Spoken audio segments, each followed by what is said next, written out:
Dice la hermosa palabra de Dios en Primera de Pedro, capítulo 2, versículo 11, lo siguiente: Amados, yo os ruego como a extranjeros y peregrinos que os abstengáis de los deseos carnales que batallan contra el alma. De ese texto hablamos un poco en el tema anterior, y hoy quiero compartir con ustedes un tema que he llamado nuestra batalla personal. Y quiero invitarles para que hagamos una oración. Amado Padre precioso, amado Hijo, amado Espíritu Santo, amado Jesucristo maravilloso, gracias por esta oportunidad que tú nos regalas en esta hora, de acercarnos una vez más a tu sabiduría oculta, para permitirte, Espíritu Santo precioso, que nos guíes, nos instruyas y nos enseñes conforme a lo que el Espíritu tiene para nosotros. En el todopoderoso nombre de Jesús. Amén. Y amén.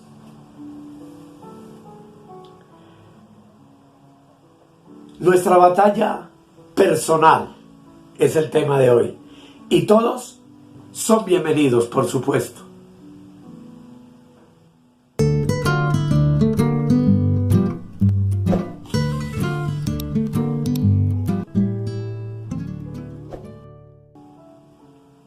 Iniciamos nuestro tema leyendo Primera de Pedro 2:11,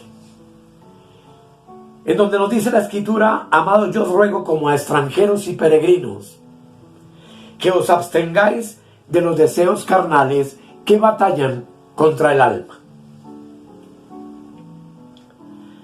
Algo extraordinario y maravilloso es ver cómo el mismo apóstol Pablo vivió esta lucha de deseos, que, como vimos en el tema anterior, son deseos de la carne, y como dice Pedro, batallan contra nuestra alma. Y vimos que esta es una batalla que libramos desde nuestra mente. Como vemos en la imagen, somos tripartitos: espíritu, alma y cuerpo. Y el alma y el cuerpo componen lo que la Biblia llama carne, y el espíritu, por supuesto, que es nuestro hombre interior.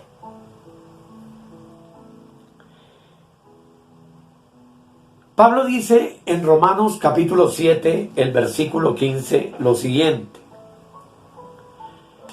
Porque lo que hago no lo entiendo, pues no hago lo que quiero, sino lo que aborrezco, eso hago. Yo quiero invitarles para que leamos con suma atención cada texto, porque en ellos está el misterio de comprender esta batalla que tú y yo tenemos que librar diariamente. Aquí Pablo habla de hacer cosas que no entiende, y dice que no las entiende porque lo que quiere hacer precisamente no es lo que hace, sino que hace lo que no quiere hacer. Y esto nos da a entender dos verdades claras. Número uno, que lo que hago es un deseo, y lo que no hago también indudablemente es otro deseo. Lo que nos permite darnos cuenta de que el apóstol Pablo se vio en medio de un conflicto de deseos opuestos. Sin embargo, dice que aborrecía claramente aquello que él no quería hacer, pero que hacía. Y nos deja entonces completamente claro en este pasaje que lo que hacía era el resultado del pecado que moraba en él, en Pablo, pero es decir, él dice, en la carne, como veremos a través de este estudio.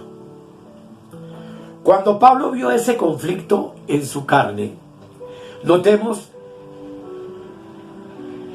que él se deleitaba en la ley de Dios, pero había en él una pugna de deseos.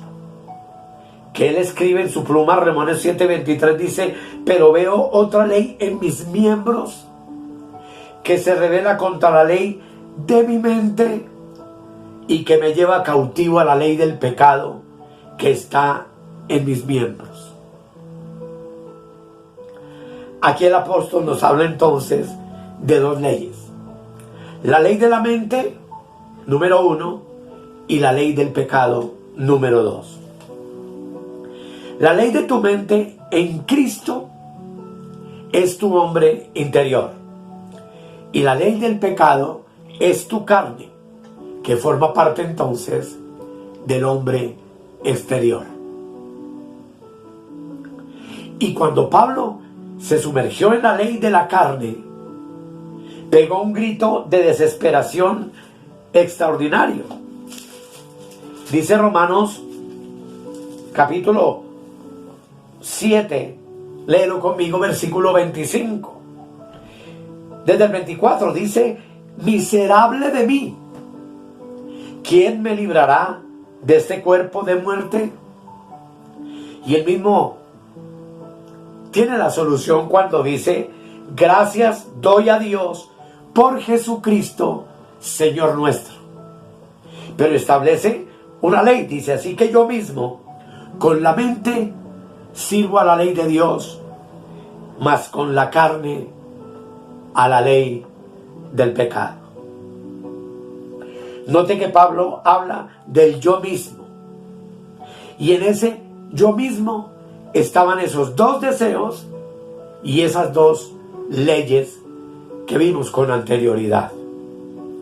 Yo mismo, dice, con la mente del hombre interior sirvo a la ley de Dios, mas con el hombre exterior, es decir, con la carne, sirvo a la ley del pecado.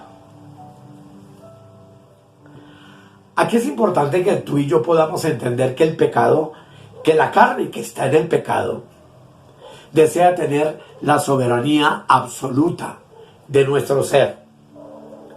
La carne desea tener al creyente sujeto a ella misma, pero la carne y la mente del hombre espiritual son dos cosas que difieren por completo, y eso es lo que voy a tratar de explicarles de la manera más clara posible.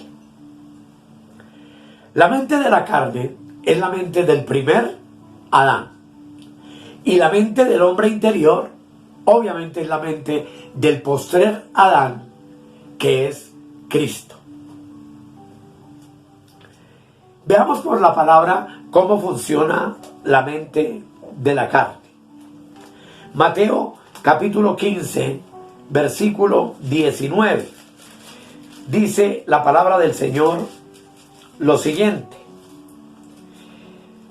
Dice: porque del corazón, es decir, del alma, de la parte interna nuestra compuesta de mente, emociones y voluntad, salen los malos pensamientos, los homicidios, los adulterios, las fornicaciones, los hurtos, los falsos testimonios, las blasfemias.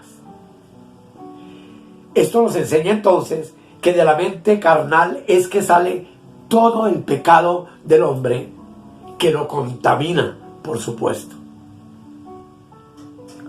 Ahora, el móvil de la mente en la carne es todo lo terrenal, y el móvil de la mente en el hombre interior es lo celestial. Así nos queda claro que la mente de la carne se alimenta de las cosas que están en el mundo, y la mente espiritual de las cosas que provienen de Dios a través de la verdad de su palabra, que ya hemos visto en tantos temas nos es revelada en nuestro espíritu, para que nuestra mente en el espíritu pueda comprenderlas.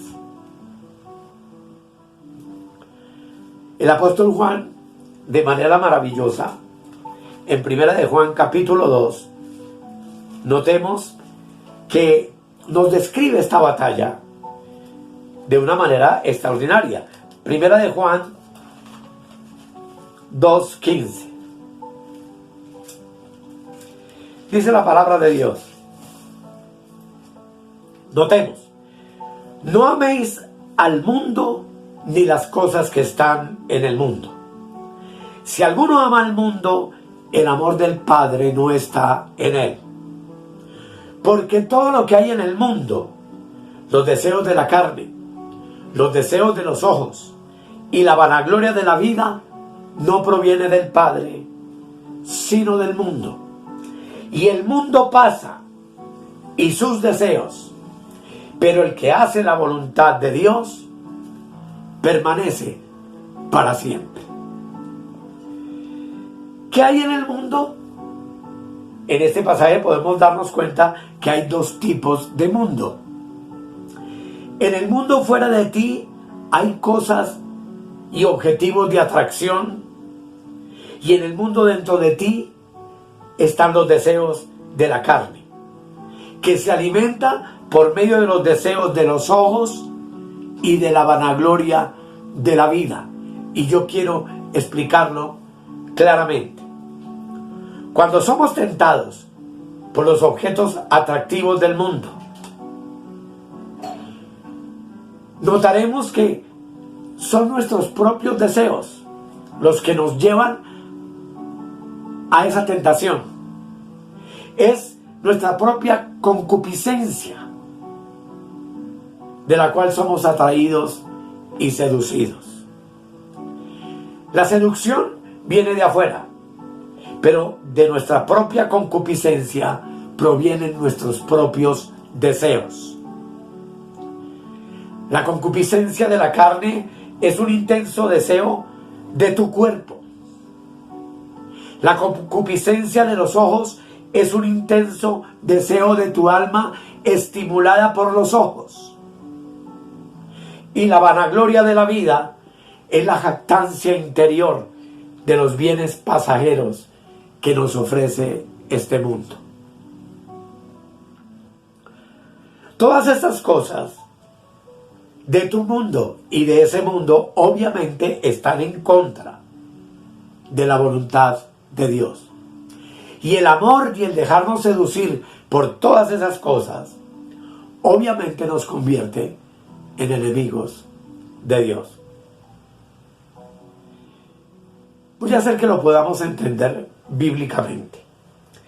Desde que el pecado entró por Adán al mundo, la carne comenzó a luchar contra la vida espiritual. En Génesis, capítulo 3, y le invito para que lo mires conmigo, versículo 11. La palabra de Dios nos muestra que cuando Adán y Eva pecaron, cayeron, Dios a cada uno le hizo una pregunta, una a Adán y otra a Eva. Y de las respuestas que ellos dan, nació el arte de excusar la carne. ¿Me van a comprender? El versículo 11 dice, leamos desde el 10, dice, desde el 9, gloria a Dios, que sea completo para que entendamos todo. Dice: mas Jehová Dios llamó al hombre y le dijo: ¿dónde estás tú? Y él respondió: oí tu voz en el huerto y tuve miedo porque estaba desnudo y me escondí.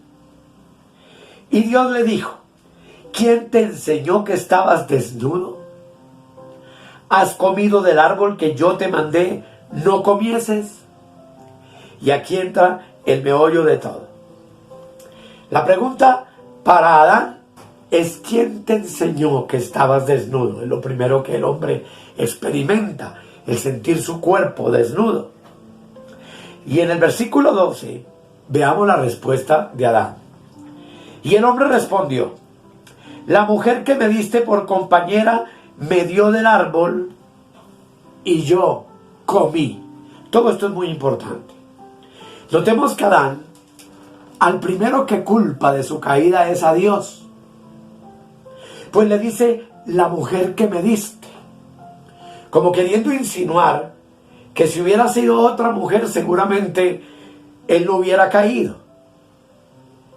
Pero también simultáneamente culpa a la mujer que obviamente, como sabemos, fue la que le dio a comer del fruto prohibido. Luego en el verso 13, Dios le pregunta a Eva, dice, entonces Jehová Dios dijo a la mujer, ¿qué es lo que has hecho? Y dijo la mujer, la serpiente, note bien, me engañó y comí. ¿Qué nos enseña esto?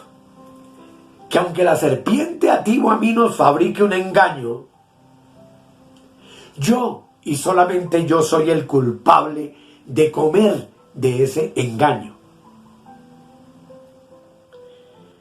Ningún diablo, ningún demonio te puede obligar a hacer absolutamente nada que tú no quieras y que tú no permitas.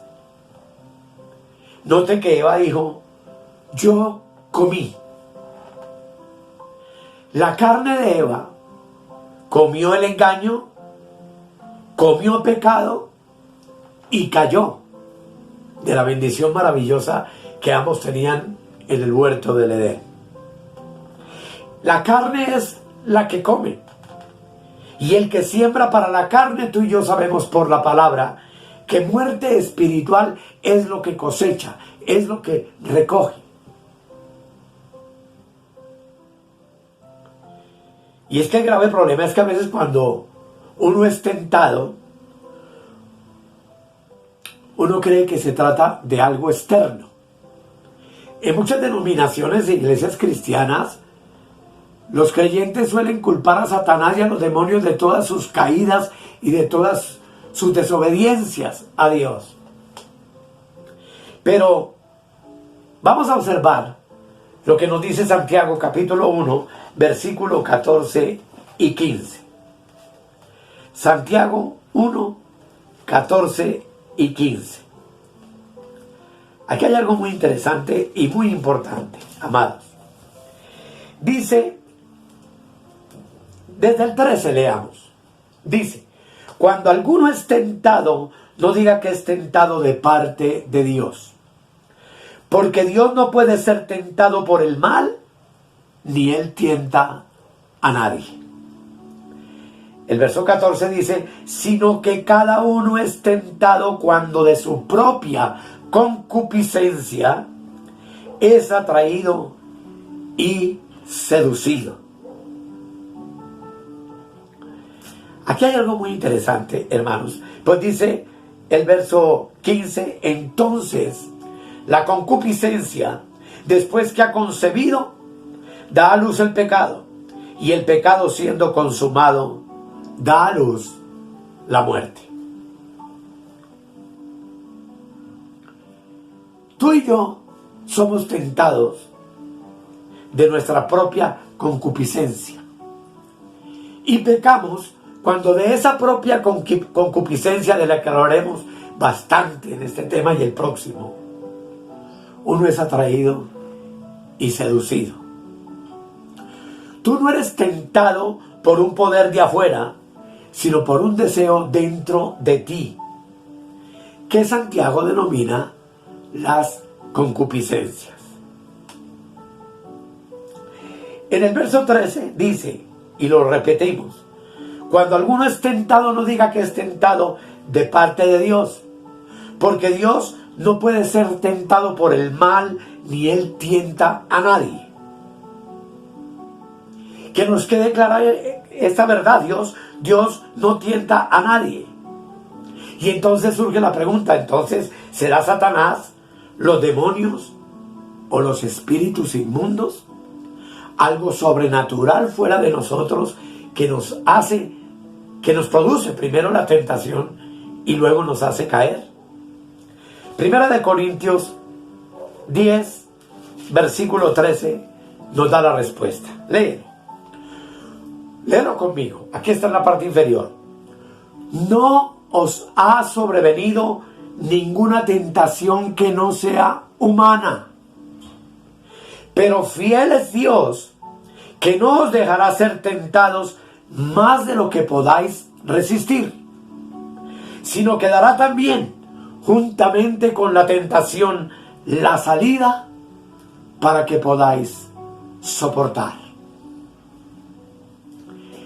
Este texto nos enseña que las tentaciones todas son de aquí abajo, son terrenales, son tentaciones y malos deseos humanos para humanos. Y claramente nos enseña entonces que no existe ninguna tentación sobrehumana. Si Dios no tienta a nadie y no hay tentaciones sobrehumanas, entonces, ¿de dónde es que tú y yo somos tentados? Somos tentados de nuestra propia concupiscencia. Somos tentados a caer cuando de nuestros propios deseos somos inducidos al mal.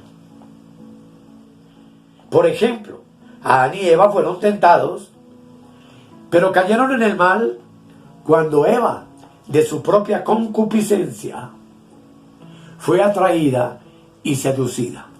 Si usted mira el cuadro, Eva venía coqueteando con el árbol no sabemos cuánto tiempo. Cuando ella toma la decisión de acercarse y entablar conversación con la serpiente, se había salido de la cubierta de su esposo, que era Adán. Y ella fue la que entró en la conversación con la serpiente. Y el versículo 6 del capítulo 3 nos muestra una verdad importantísima. Dice, y vio la mujer que el árbol era bueno para comer carne, y que era agradable a los ojos, y árbol codiciable para alcanzar la sabiduría. Y tomó de su fruto y comió, y dio también a su marido, el cual comió así como ella. La serpiente pudo seducirla, pero porque ella ya había caído en sí misma en su propia concupiscencia. Se sentía atraída por el árbol del conocimiento de la ciencia del bien y del mal. Y ese deseo de tener conocimiento aparte de Dios y aparte de su esposo, Adán, la condujo a codiciar el fruto que Dios les había prohibido. Segunda de Corintios, el capítulo 11, el verso 3, el apóstol Pablo dice lo siguiente. Dice, pero temo que como la serpiente con su astucia engañó a Eva, vuestros sentidos, miren bien, sean de alguna manera extraviados de la sincera fidelidad a Cristo.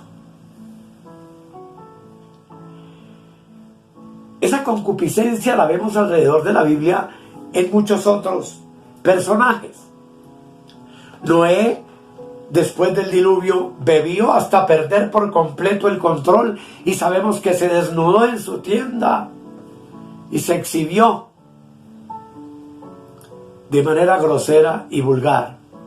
Y no podemos decir que fue un diablo que lo cogió o un demonio que lo tomó, sino que él fue víctima de su propia concupiscencia. Abraham le mintió al rey cuando estuvo en Egipto, diciéndole que su esposa Sara era su hermana. Jacob engañó a su padre Isaac y a su tío Labán. Moisés asesinó a un egipcio. Sansón se enredó con Dalila, la filistea, y cayó. David adulteró y asesinó al soldado Urías para quedarse con su esposa. Juan Bautista dudó de si Jesús era el Mesías o no. Tomás no creyó en la resurrección de Cristo. Dijo que tenía que introducir sus dedos en sus heridas abiertas o en su costado para poderlo creer. Pedro juró y maldijo y mintió diciendo que no conocía a Jesús. Pablo tuvo un gran conflicto porque en su carácter se jactó de las revelaciones que Dios le había dado.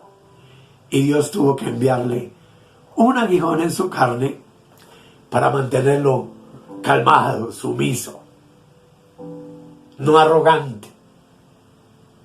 Demas dejó el ministerio para gozar de los placeres del mundo. Y sin ninguna duda tú y yo hemos hecho cosas de alguna manera semejantes a estas que nos han causado vergüenza. ¿Por qué todos estos santos cayeron en esos males? A ninguno de ellos Dios los tentó. A ninguno de ellos les sobrevino una tentación sobrehumana. Todos ellos, como probablemente tú y yo, hemos sido tentados por nuestros propios deseos. Todos nos enfrentamos, amados, a este conflicto de los deseos. La guerra espiritual en este universo es entonces entre los deseos de la carne y los deseos del espíritu. Y no hay un tercer partido o actor en este conflicto. En esta, que es la verdadera guerra espiritual tuya y mía, es una lucha entre mi hombre interior y mi hombre exterior. Entre mi espíritu, donde habita el Espíritu de Dios y está Cristo, y la carne, que está compuesta de alma y cuerpo y 5 sentidos. Santiago 1:12 dice de una manera maravillosa una verdad. Dice: bienaventurado el varón que soporta la tentación, porque cuando haya resistido la prueba, recibirá la corona de la vida que Dios ha prometido a los que le aman. Notemos que el texto nos dice que es bienaventurado, feliz, dichoso, el varón que soporta la tentación. ¿Cuál tentación? La tentación de sus propias concupiscencias, de sus perversos deseos y pasiones, de las inclinaciones de la carne hacia el mal, que, como leímos al comienzo, el apóstol Pedro los llamó los malos deseos que batallan contra el alma. Observe que en el texto que leímos la palabra soportar está en un presente continuo. Bienaventurado el varón que soporta. O sea que eso es constante, continuo. Y eso nos enseña que cada vez que tú y yo soportamos la tentación de esos deseos internos, entonces somos bienaventurados. Entonces estamos dichosos, felices.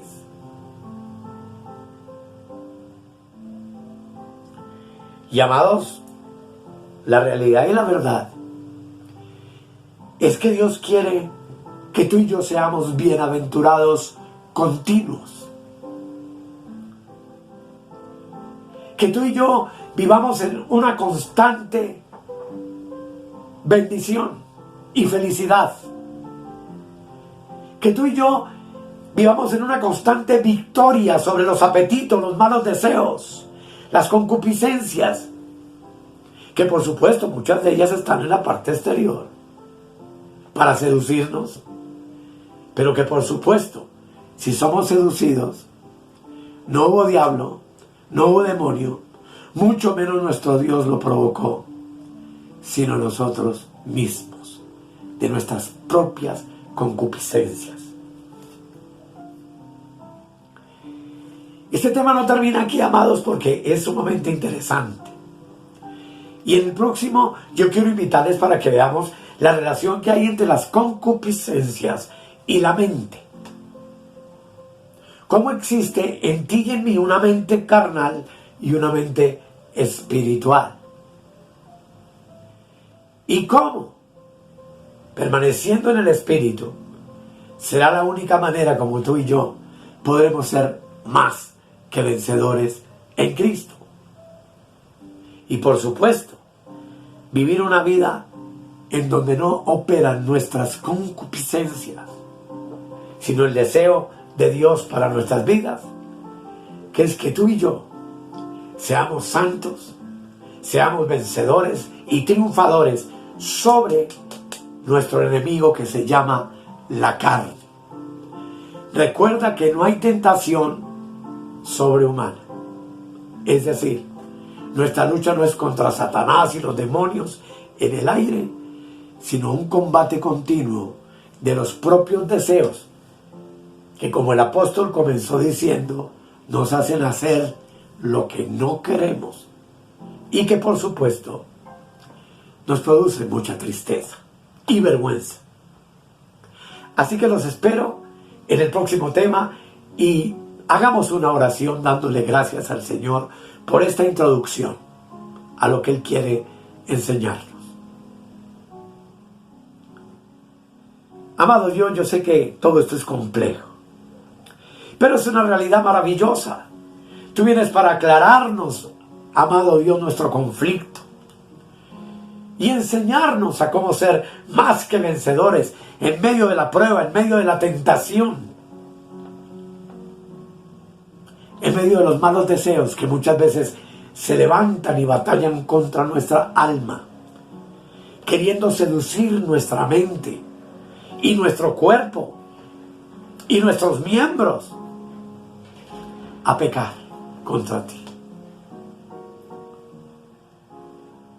Amado Dios, oro por mis hermanos y hermanas, por todos los que me han estado acompañando en este proceso maravilloso. Y te ruego, amado Espíritu Santo, que a ellos y a mí nos alumbres con estas verdades preciosas, para que podamos vivir vidas vencedoras, vidas de victoria, para que podamos reinar. ¿Cuál es tu voluntad desde nuestro espíritu, donde tú habitas en la plenitud de la deidad? Sobre los deseos y los apetitos que la carne muchas veces nos ofrece para llevarnos a desobedecer y a caer. Gracias, Señor, porque se acabaron las excusas. En la caída, los únicos culpables somos cada uno de nosotros que lo permitimos. Gracias en el nombre de Jesús. Amén y amén. Amados, muchísimas gracias por su compañía y los espero en el próximo tema. Vamos a ver la concupiscencia y la mente, cómo trabajan y cómo trabaja la mente espiritual y la mente de la carne, combatiendo contra los malos deseos. Que mi Señor les continúe bendiciendo.